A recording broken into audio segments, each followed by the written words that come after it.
চলো আজকে একটা নতুন গল্প শুনি। অনেক দিন আগের কথা। এক গভীর বনের ধারে রামু নামে এক কাঠুরে বাস করত।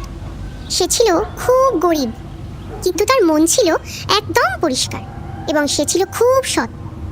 প্রতিদিন ভোরে সে তার পুরনো লোহার কুড়ালটি নিয়ে বনের দিকে রওনা দিত।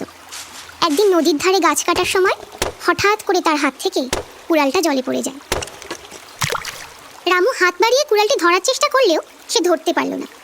কুড়ালটি হারিয়ে রামু খুব ভেঙে পড়ল। সেই কুড়ালটিই ছিল তার উপার্জনের একমাত্র উপায়।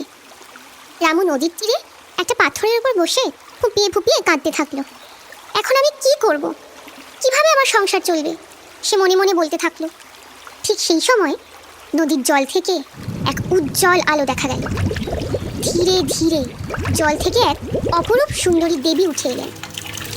তিনি রামুকে জিজ্ঞেস করলেন, তুমি কাঁদছো কেন?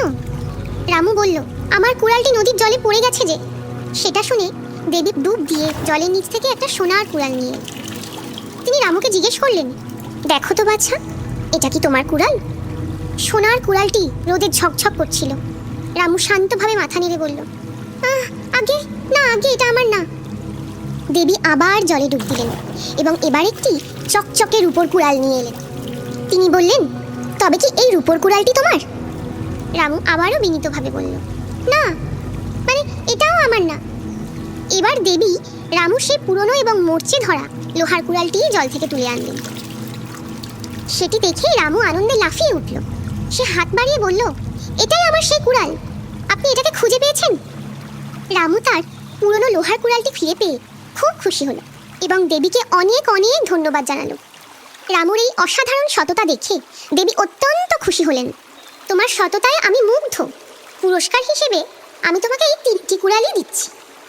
রামু তখন হাসি মুখে সোনার, রূপোর এবং লোহার কুড়ালটিও নিয়ে বাড়ির দিকে রওনা দিলেন। তাই বন্ধুরা, এই গল্প থেকে আমরা কি শিখলাম?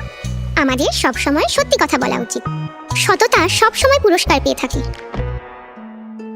যদি তোমার এই গল্প ভালো লাগে তাহলে লাইক করো, শেয়ার করো আর সাবস্ক্রাইব করতে ভুলো না।